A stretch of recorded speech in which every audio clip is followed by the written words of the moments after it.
El cuarto hombre. Un relato de Agatha Christie. Narrado por Sara Mendoza. Pero antes una breve pausa para promoción. Mi primer poemario está ya a la venta. Enlaces de compra en la cajita de descripción.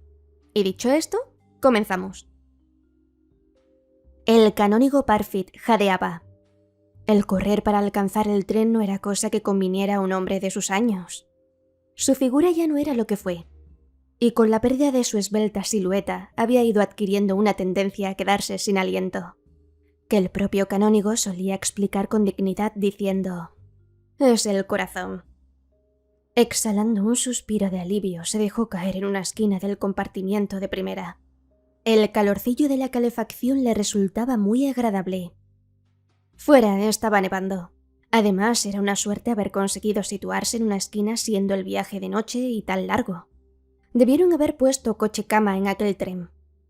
Las otras 3 esquinas estaban ya ocupadas, y al observarlo, el canónigo Parfitt se dio cuenta de que el hombre sentado en la más alejada le sonreía con aire de reconocimiento. Era un caballero pulcramente afeitado, de rostro burlón y cabellos oscuros que comenzaban a blanquear en las sienes. Su profesión era sin duda alguna la de abogado, y nadie lo hubiera tomado por otra cosa ni un momento siquiera.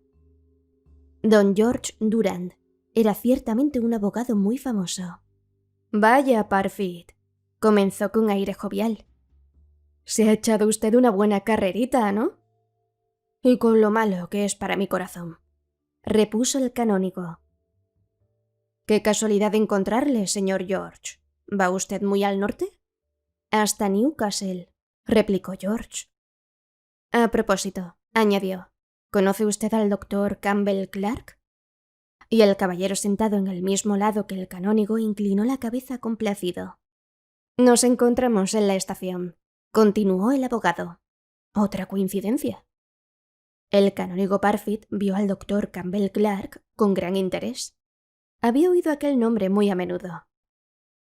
El doctor Clark estaba en la primera fila de los médicos especialistas en enfermedades mentales. En su último libro, El problema del subconsciente, había sido la obra más discutida del año. El canónigo Parfitt vio una mandíbula cuadrada, unos ojos azules de mirada firme y una cabeza de cabello rojizo sin una cana, pero que iban clareándose rápidamente. Asimismo, tuvo la impresión de hallarse ante una vigorosa personalidad. Debido a una lógica asociación de ideas, el canónigo miró el asiento situado frente al suyo, esperando encontrar allí otra persona conocida. Mas el cuarto ocupante del departamento resultó ser totalmente extraño. Tal vez un extranjero. Era un hombrecillo moreno de aspecto insignificante, que embutido en un grueso abrigo parecía dormir. «¿Es usted el canónigo Parfitt de Bratchester?», preguntó el doctor Clark con voz agradable.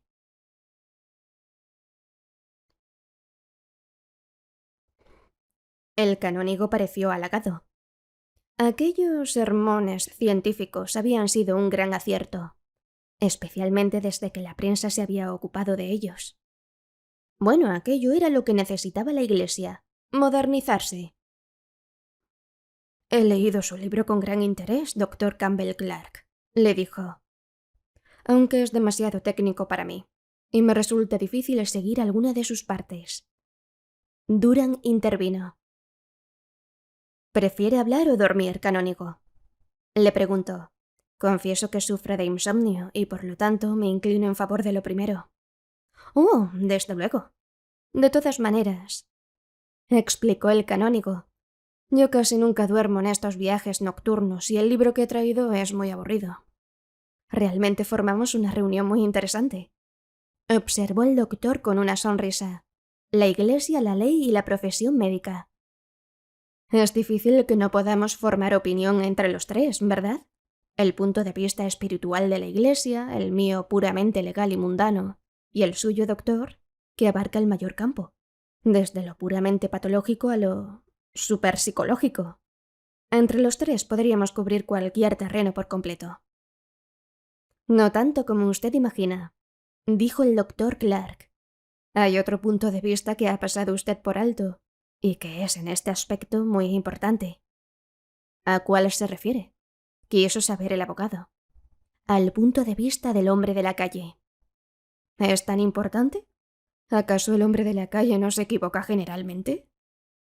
Oh, casi siempre. Pero posee lo que falta a toda opinión experta, el punto de vista personal. Ya sabe que no puede prescindir de las relaciones personales. Lo he descubierto en mi profesión. Por cada paciente que acude realmente enfermo, hay por lo menos 5 que no tienen otra cosa que incapacidad para vivir felizmente con los inquilinos que habitan en la misma casa. Lo llaman de 1000 maneras, desde rodilla de fregona a calambre de escribiente. Pero es todo lo mismo. Asperezas producidas por el roce diario de una mentalidad con otra. Tendrá usted muchísimos pacientes con nervios, supongo. Comenzó el canónigo, cuyos nervios eran excelentes. Ah, ¿qué es lo que quiere usted decir con eso? El doctor se volvió hacia él con gesto rápido e impulsivo. ¿Nervios? La gente suele emplear esa palabra y reírse después, como ha hecho usted. Esto no tiene importancia, dicen, solo son nervios. Dios mío. Ahí tiene usted el kit de todo. Se puede contraer una enfermedad corporal y curarla. Pero hasta la fecha se sabe poco más de las oscuras causas de las de 101 forma de las enfermedades nerviosas que se sabía, durante el reinado de la reina Isabel. Dios mío, exclamó el canónigo Parfitt un tanto asombrado por su salida. ¿Es cierto? Y creo que es un signo de gracia. Continuó el doctor Campbell. Antiguamente considerábamos al hombre como un simple animal con inteligencia y un cuerpo al que daba más importancia que a nada. Inteligencia, cuerpo y alma, corrigió el clérigo con suavidad. ¿Alma? El doctor sonrió de un modo extraño. ¿Qué quiere decir exactamente? Nunca he estado muy claro, ya sabe. A través de todas las épocas no se han atrevido ustedes a dar una definición exacta. El canónigo aclaró su garganta dispuesto a pronunciar un discurso. Pero ante su disgusto no le dieron oportunidad, ya que el médico continuó. ¿Está seguro de que la palabra es alma y no puede ser almas? ¿Almas?, preguntó George Durand enarcando las cejas con expresión divertida. Sí. Campbell Clark dirigió su atención hacia él inclinándose hacia adelante para tocarle en el pecho. ¿Está usted seguro?, dijo en tono grave, que hay un solo ocupante en esta estructura, porque esto es lo que es, ya sabe, envidiable residencia que no se alquila amueblada por 7, 21, 41, 71 años, los que sean? Y al final el inquilino traslada sus cosas, poco a poco, y luego se marcha de la casa de golpe. Y hasta se viene abajo convertida en una masa de ruinas y decadencia. Usted es el dueño de la casa, admitamos eso. Pero nunca se percata de la presencia de los demás. Criados, en los que apenas repara, a no ser por el trabajo que realizan. Trabajo que usted no tiene conciencia de haber hecho. O amigos. Estados de ánimo que se apoderan de uno y le hacen ser un hombre distinto, como se dice vulgarmente. Usted es el rey del castillo, ciertamente, pero puede estar seguro de que allí está también instalado tranquilamente el pillastre redomado. Mi querido Clark, replicó el abogado, me hace usted sentirme realmente incómodo. ¿Es que mi interior es, en realidad, campo de batalla en que luchan distintas personalidades? ¿Es la última palabra de la ciencia? Ahora fue el médico quien se encogió de hombros. Su cuerpo lo es, dijo en tono seco. ¿Por qué no puede serlo también la mente? Muy interesante, exclamó el canónigo Parfitt. Ah, maravillosa ciencia, maravillosa ciencia. Y para sus adentros agregó, puedo preparar un sermón muy atrayente basado en esa idea. Mas el doctor Campbell Clark se había vuelto a reclinar en su asiento una vez pasada su excitación momentánea. A decir verdad, observó con aire profesional, es un caso de doble personalidad el que me lleva esta noche a Newcastle. Un caso interesantísimo. Un individuo neurótico, desde luego, pero un caso auténtico. Doble personalidad, repitió George Durán pensativo. No es tan raro según tengo entendido. Existe también la pérdida de memoria, ¿no es cierto? El otro día surgió un caso así ante el Tribunal de Testamentarias. El doctor Clara asintió. Desde luego, el caso clásico fue el de Felisa Bolt. ¿No recuerda haberlo oído? Claro que sí, expuso el canónigo Parfit. Recuerdo haberlo leído en los periódicos, pero de eso hace mucho tiempo, por lo menos 7 años. El doctor Campbell asintió. Esa muchacha se convirtió en una de las figuras más célebres de Francia, y acudieron a verla científicos de todo el mundo. Tenía 4 personalidades nada menos, y se las conocía por Felisa I, Felisa II, Felisa III y Felisa IV. ¿Y no cabía la posibilidad de que fuera un truco premeditado?, preguntó George. Las personalidades de Felisa III y Felisa IV ofrecían algunas dudas, admitió el médico, pero el hecho principal persiste. Felisa Bolt era una campesina de Bretaña.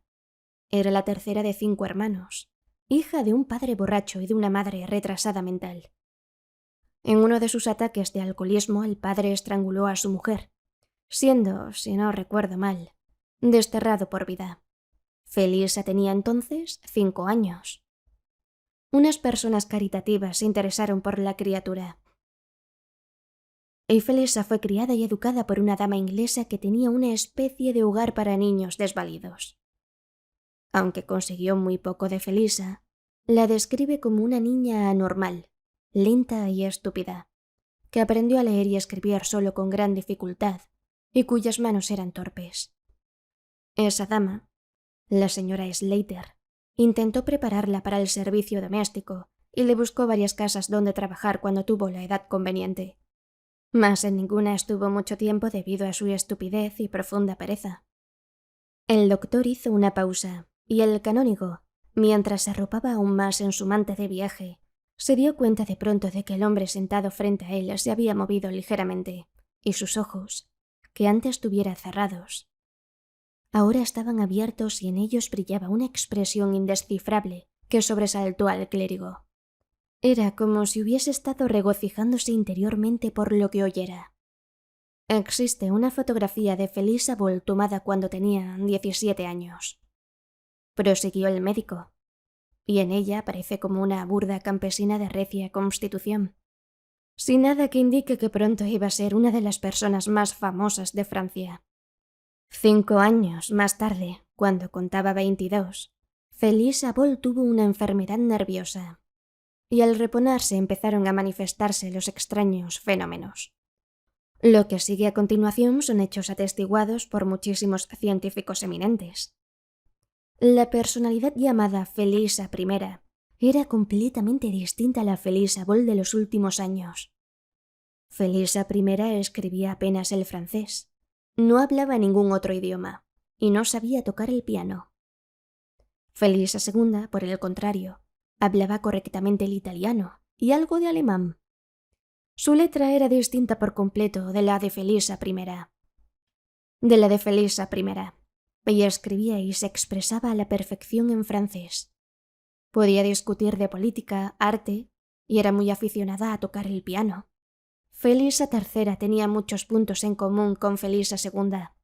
Era inteligente y al parecer bien educada, pero la parte moral era un contraste absoluto. Aparecía como una criatura depravada, pero en un sentido parisiense, no provinciano. Conocía todo el argot de París y las expresiones del demi-monde elegante. Su lenguaje era obsceno y hablaba mal de la religión y la gente buena, en los términos más blasfemos. Y por fin surgió la Felisa IV, una criatura soñadora, piadosa y clarividente. Pero esta cuarta personalidad fue poco satisfactoria y duradera, y se le consideró un truco deliberado por parte de Felisa III, una especie de broma que le gastaba al público crédulo. Debo decir que, aparte de la posible excepción de la Felisa IV, cada personalidad era distinta y separada y no tenía conocimiento de las otras. Felisa II fue sin duda la más predominante, y algunas veces duraba hasta 15 días.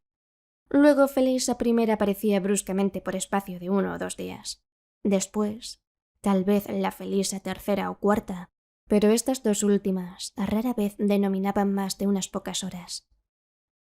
Cada cambio iba acompañado de un fuerte dolor de cabeza y sueño profundo, y en cada caso sufría la pérdida completa de la memoria de los otros estados.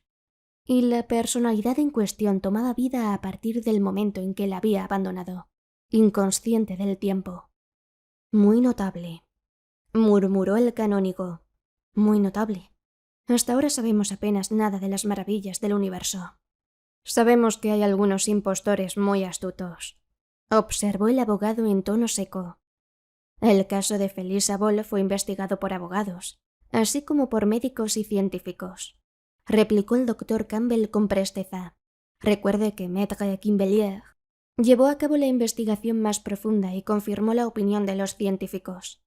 Y al fin y al cabo, ¿por qué hemos de sorprendernos tanto? ¿No tenemos los huevos de 2 yemas? ¿Y los plátanos gemelos? ¿Por qué no ha de poder darse el caso de la doble personalidad, o en este caso, la cuádruple personalidad en un solo cuerpo? ¿La doble personalidad?, protestó el canónigo. El doctor Campbell Clark volvió sus penetrantes ojos azules hacia él. ¿Cómo podríamos llamarle si no? Menos mal que estas cosas son únicamente un capricho de la naturaleza, observó George. Si el caso fuera corriente se presentarían muchas complicaciones. Desde luego son casos muy anormales, convino el médico. Fue una lástima que no pudiera efectuarse otro estudio más prolongado, pero puso fin a todo la inesperada muerte de Felisa. Hubo algo raro, si no recuerdo mal, dijo el abogado despacio. El doctor Campbell Clark asintió. Fue algo inesperado. Una mañana la muchacha fue encontrada muerta en su cama. Había sido estrangulada, pero ante la estupefacción de todos, demostró sin lugar a dudas que se había estrangulado ella misma. Las señales de su cuello eran las de sus dedos.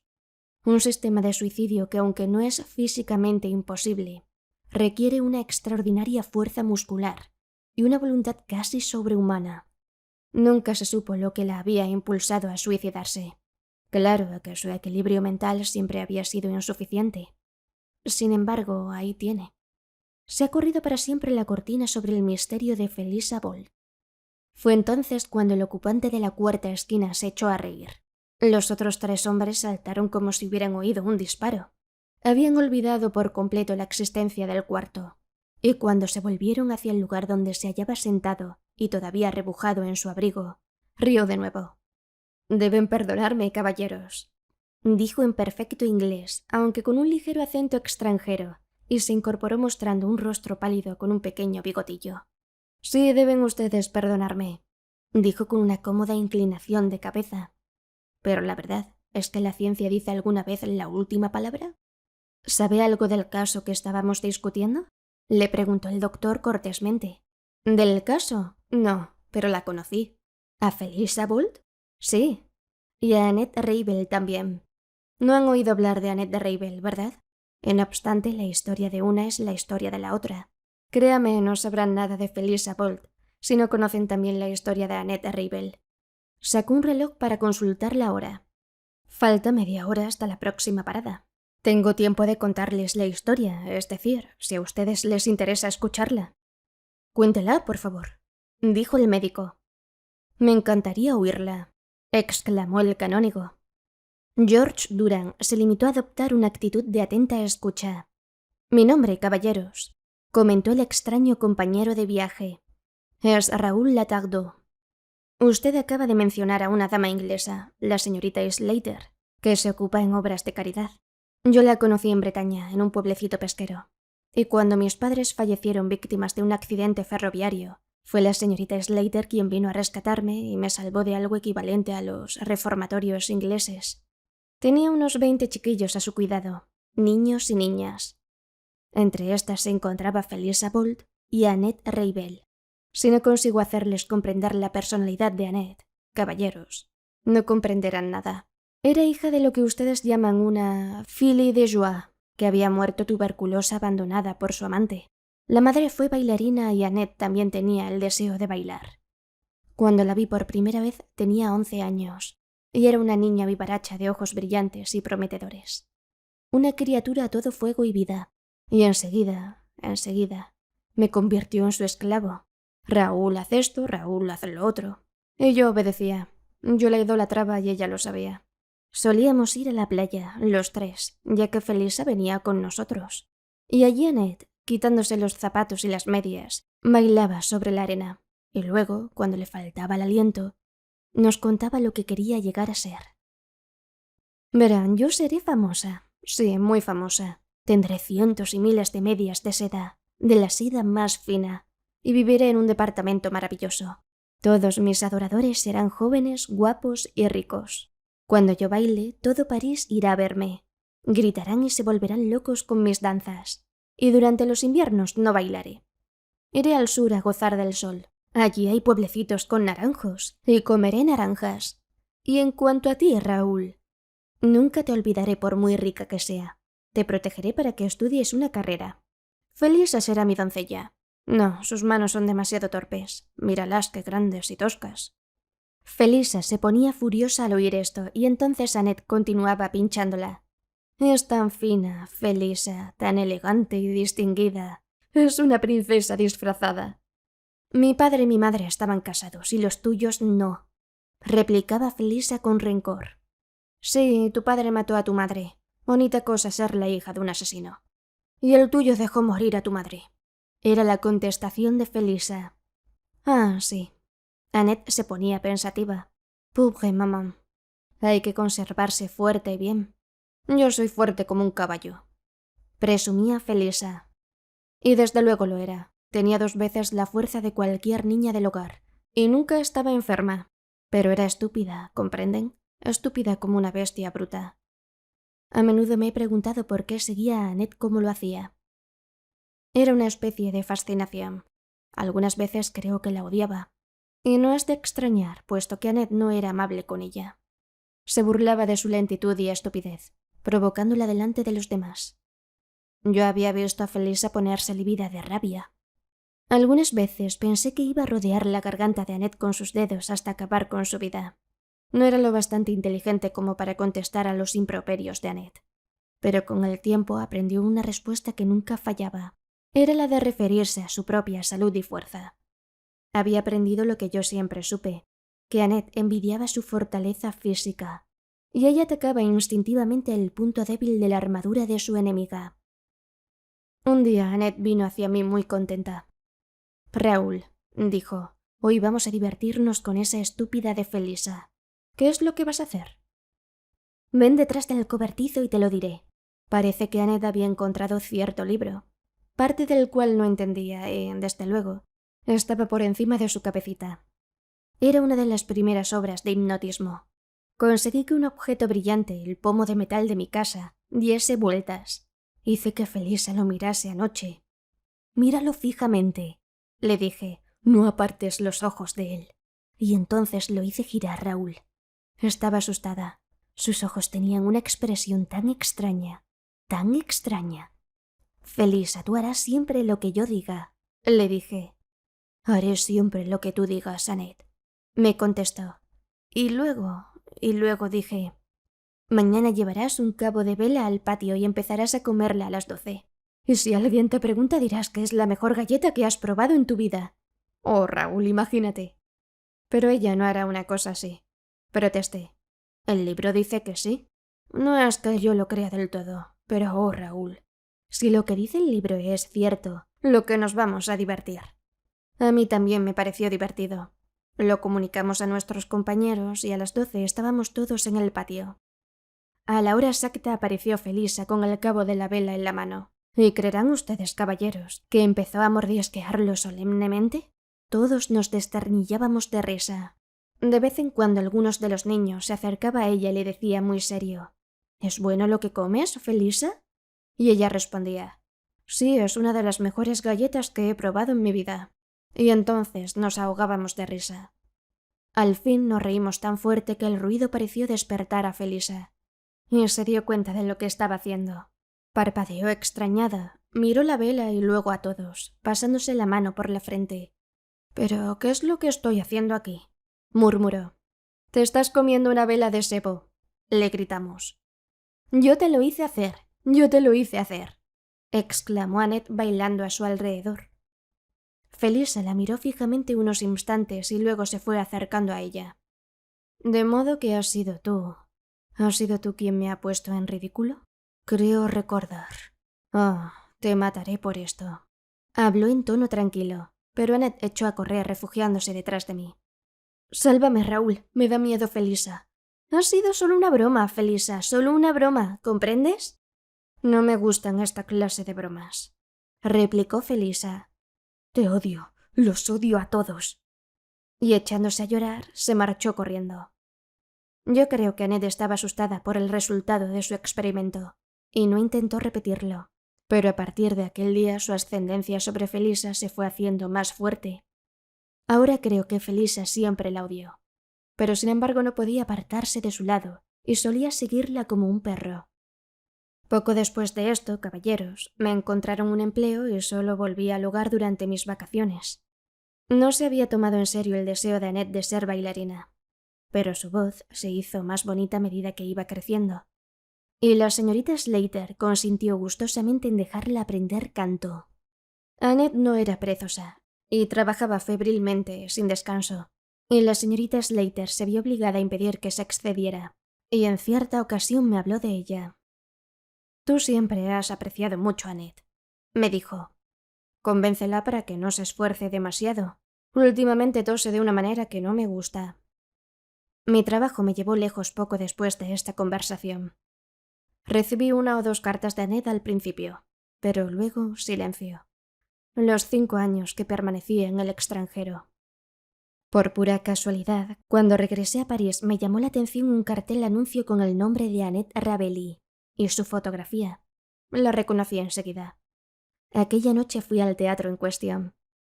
Annette cantaba en francés e italiano, y en escena estaba maravillosa. Después fui a verla a su camerino y me recibió enseguida. «Vaya, Raúl», exclamó tendiéndome las manos. «Esto es maravilloso. ¿Dónde has estado todos estos años?» Yo se lo hubiera dicho, pero no deseaba escucharme. «¿Ves? Ya casi he llegado». Y con un gesto triunfal me señaló el camerino lleno de flores. «La señorita Slater debe estar orgullosa de tu éxito». «¿Esa vieja? No, por cierto, ella me había destinado al conservatorio, a los conciertos. Pero yo soy un artista, y es aquí a los teatros de variedades donde puedo expresar mi personalidad». Y en aquel momento entró un hombre de mediana edad, atractivo y distinguido. Por su comportamiento comprendí enseguida que se trataba del mecenas de Annette. Me miró de soslayo y Annette le explicó. «Es un amigo de la infancia. Hasta de paso en París. Ha visto mi retrato en un anuncio, voilà». Aquel hombre era muy amable y cortés y delante de mí sacó una pulsera de brillantes y rubíes que colocó en la muñeca de Annette. Cuando me levanté para marcharme, ella me dirigió una mirada de triunfo diciéndome en un susurro: «He llegado, ¿verdad? ¿Comprendes? Tengo el mundo a mis pies». Pero al salir del camerino la oí toser con una tos seca y dura. Sabía muy bien lo que significaba. Era la herencia de su madre tuberculosa. Volví a verla 2 años más tarde. Había ido a buscar refugio junto a la señorita Slater. Su carrera estaba arruinada. Era tal lo avanzado de su enfermedad que los médicos dijeron que nada podía hacerse. Nunca olvidaré cómo la vi entonces. Estaba echada en una especie de cobertizo montado en el jardín. La tenían día y noche al aire libre. Sus mejillas estaban hundidas y sus ojos brillantes y febriles. Me saludó con tal desesperación que me quedé estupefacto. «Cuánto me alegro de verte, Raúl. Tú ya sabes bien lo que dicen, que no me pondré bien. Lo dicen a mis espaldas, ¿comprendes? Conmigo son todas amables y tratan de consolarme. Pero no es cierto, Raúl, no es cierto. Yo no me dejaré morir». «¿Morir? ¿Con la vida tan hermosa que se extiende ante mí?» Es la voluntad de vivir lo que importa. Todos los grandes médicos lo dicen. Yo no soy de esos seres débiles que se abandonan. Ya empiezo a sentirme mejor. Muchísimo mejor, ¿oyes? y se incorporó, apoyándose sobre un codo para dar más énfasis a sus palabras. Luego cayó hacia atrás, presa de un ataque de tos que estremeció su delgado cuerpo. La tos no es nada, consiguió decir, y las hemorragias no me asustan. Sorprendería a los médicos. Es la voluntad lo que importa. Recuerda, Raúl, yo viviré. Es una pena, ¿comprenden? Una pena. En aquel momento llegaba Felisa Ball con una bandeja y un vaso de leche caliente, que dio a Annette, mirando cómo lo bebía con expresión que no pude descifrar. Como con cierta satisfacción. Annette también captó aquella mirada y dejó caer el vaso, que se hizo pedazos. ¿La has visto? Así es como me mira siempre. Ella se alegra de que me vaya a morir. Sí, disfruta. Ella es fuerte y sana. Mírala, nunca ha estado enferma, ni un solo día. Y todo para nada. ¿De qué le sirve ese corpachón? ¿Qué va a sacar de él? Felisa se agachó para coger los pedazos de cristal. No me importa lo que diga. Comenzó con voz inexpresiva. A mí que soy una chica respetable, y en cuanto a ella, sabrá lo que es el purgatorio dentro de poco. Yo soy cristiana y nada digo. Tú me odias, exclamó Annette. Siempre me has odiado. Pero de todas maneras puedo encantarte. Puedo hacer que hagas mi voluntad. Mira ahora mismo, si te lo pidiera, sin ninguna duda te pondrías de rodillas ante mí encima de la hierba. No seas absurda, dijo Felisa intranquila. Pues sí que lo harás. Lo harás para complacerme. Arrodíllate. Yo, Annette, te lo pido. Arrodíllate, Felisa. No sé si sería por el maravilloso mandato de su voz o por un motivo más profundo, pero el caso es que Felisa obedeció. Se puso de rodillas lentamente, con los brazos extendidos hacia adelante y el rostro ausente mirando estúpidamente al vacío. Annette, echando la cabeza hacia atrás, rió con todas sus fuerzas. Mira qué cara más estúpida pone. Qué ridícula está. Ya puedes levantarte, Felisa. Gracias. Es inútil que frunzas el ceño. Soy tu ama y tienes que hacer lo que yo diga. Se desplomó exhausta sobre las almohadas, y Felisa, recogiendo la bandeja, se alejó lentamente. Una vez se volvió a mirar por encima del hombro, y el profundo resentimiento de su mirada me sobresaltó. Yo no estaba allí cuando murió Annette, pero al parecer fue terrible. Se aferraba a la vida con desesperación, luchando contra la muerte como una posesa y gritando: «No moriré, tengo que vivir, vivir». Me lo contó la señorita Slater cuando 6 meses más tarde fui a verla. «Mi pobre Raúl», me dijo con tono amable. «Tú la querías, ¿verdad?» «Siempre la quise, siempre. Pero ¿de qué hubiera podido servirle? No hablemos de eso, ahora está muerta. Ella, tan alegre y tan llena de vida». La señorita Slater era mujer comprensiva y se puso a hablar de otras cosas. Estaba preocupada por Felisa. La joven había sufrido una extraña crisis nerviosa, y desde entonces su comportamiento era muy extraño. ¿Sabes?, me dijo la señorita Slater tras una ligera vacilación, ¿que está aprendiendo a tocar el piano? Yo lo ignoraba y me sorprendió mucho. Felisa aprendiendo a tocar el piano. Yo había jurado que era totalmente incapaz de distinguir una nota de otra. «Dicen que tiene talento», continuó la señorita Slater. «No comprendo. Siempre la había considerado... Bueno, Raúl, tú mismo sabes que fue siempre una niña estúpida». Asentí. Su comportamiento es tan extraño que no sé qué pensar. Pocos minutos después entré en la sala de lectura. Felisa tocaba el piano, la misma tonadilla que oí cantar a Annette en París. Comprendan, caballeros, que me quedé de una pieza. Y luego, al oírme, se interrumpió de pronto volviéndose a mirarme con ojos llenos de malicia e inteligencia. Por un momento pensé... Bueno, no voy a decirles lo que pensé entonces. «Tiens», exclamó. «De manera que es usted, Monsieur Raúl». No puedo describir cómo lo dijo. Para Annette nunca había dejado de ser Raúl, pero Felisa, desde que volvimos a encontrarnos de mayores, siempre me llamaba Monsieur Raúl.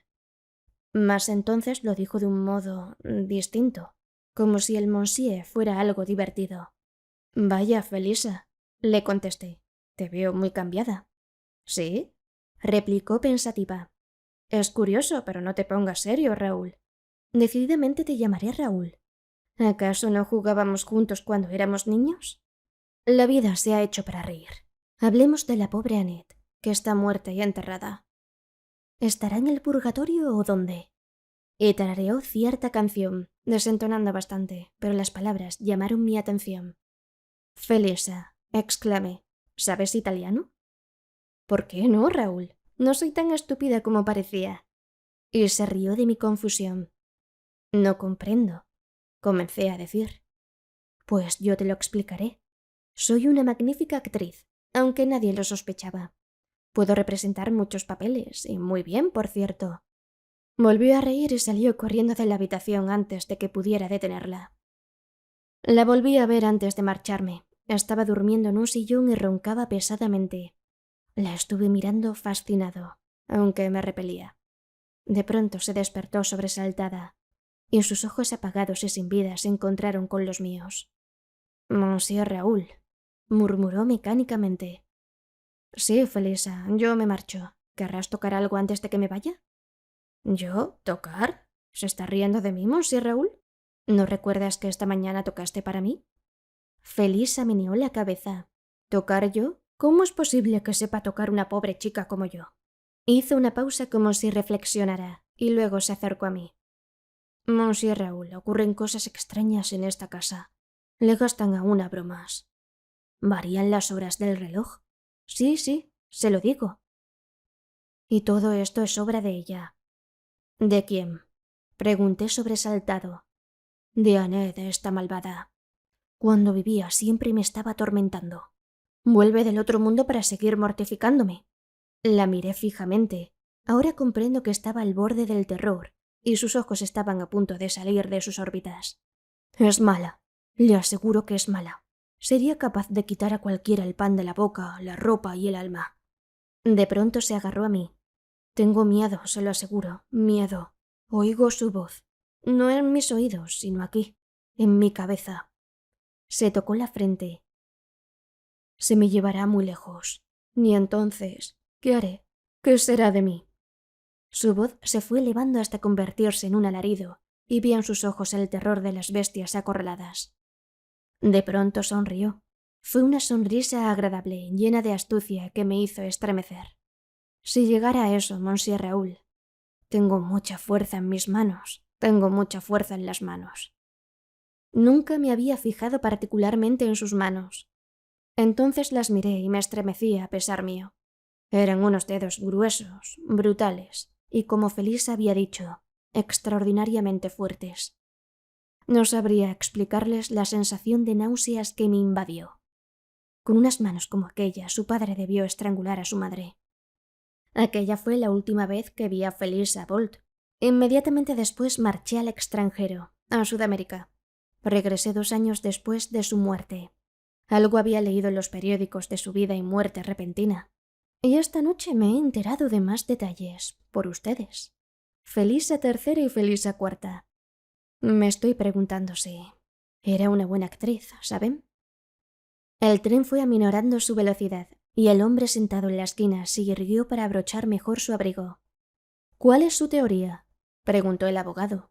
«Apenas puedo creerlo», comenzó a decir el canónigo Parfit. El médico nada dijo, pero miraba fijamente a Raúl Latardou. «Es capaz de quitarle a uno el pan de la boca, la ropa, el alma», repitió el francés poniéndose en pie. «Les aseguro, messieurs, que la historia de Felisa Bolt es la historia de Annette Reibel. Ustedes no la conocieron, caballeros». Yo sí, y amaba mucho la vida. Con la mano en el pomo de la puerta, dispuesto a apearse, se volvió de pronto, yendo a dar un golpecito en el pecho del canónigo. «Monsieur le docteur acaba de decir que esto...». Le dio un golpe en el estómago y el pastor pegó un respingo. «¿Es solo una coincidencia? Dígame, si encontrara un ladrón en su casa, ¿qué haría? ¿Pegarle un tiro, no?» «No», exclamó el canónigo. «No, quiero decir que en este país no». Pero sus palabras se perdieron en el aire mientras la puerta del compartimiento se cerraba de golpe. El clérigo, el abogado y el médico se habían quedado solos. El cuarto asiento estaba vacío. Fin.